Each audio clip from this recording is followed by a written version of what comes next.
Thank you, especially to my Philadelphia people. I am so grateful that you all turned out. You guys showed up with your money, with your $5 and your $10 and your $25, and our fundraiser right now is over $116,000 that's going to the Pro-Life Union, and that is unbelievable. So thank you. Thank you also to the police department who's here keeping everybody safe today, and to the organizers.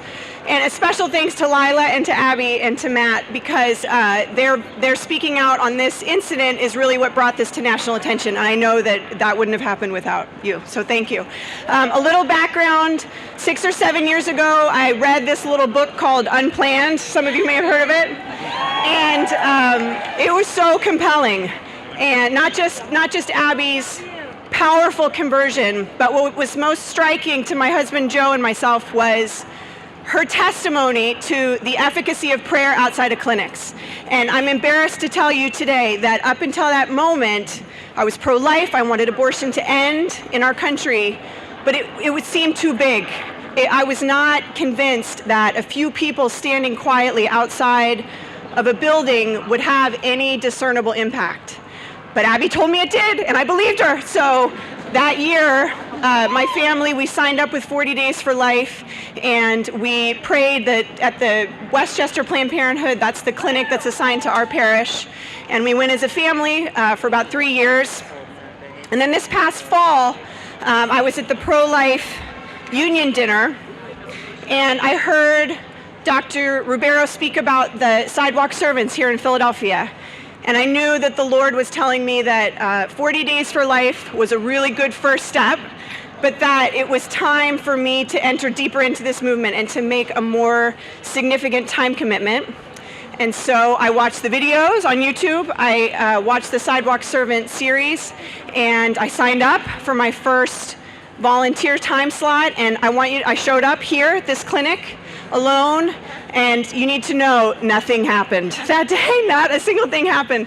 I had shaky knees and sweaty palms, and it made for a really slippery rosary. But I got through my prayers, and I kept my sunglasses off of my face like they told me to do in the video, and I tried to smile at the people who were coming in and out of the building, and then I went home.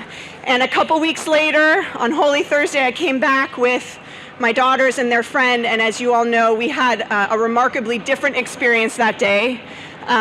But even in the midst of all of the challenges we had that day, and certainly the firestorm of this week, I want you to know that I am so grateful. I'm so grateful because we are here today to witness the tangible fruit of incredible effort.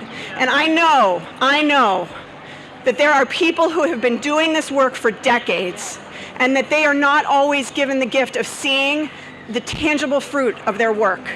And so I am humbled, and I am so incredibly grateful that here together we stand and we see the fruit of this work, that it matters, that God is moving in incredible ways, and that we're just along for the ride, that we are standing on the side of angels when we are here. And so I just want to acknowledge that. So please keep praying.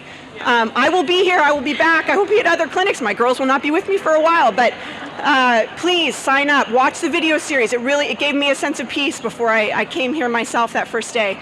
One last thing in closing.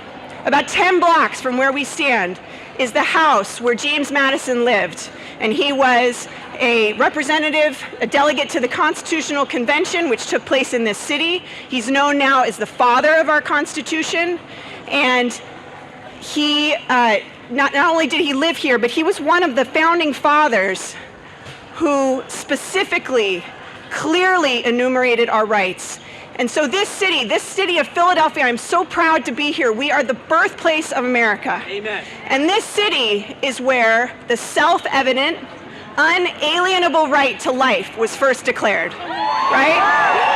Yes. And our forefathers believed in our right to liberty so strongly that they explicitly enumerated those fundamental rights in our Constitution. And so I want you to know that no one, not even an elected official, can take that away from us, right? It is our right, and I would say it is our duty as American citizens to proclaim our beliefs calmly, peacefully, assertively, without fear of retribution and without apology. Thank you for being here.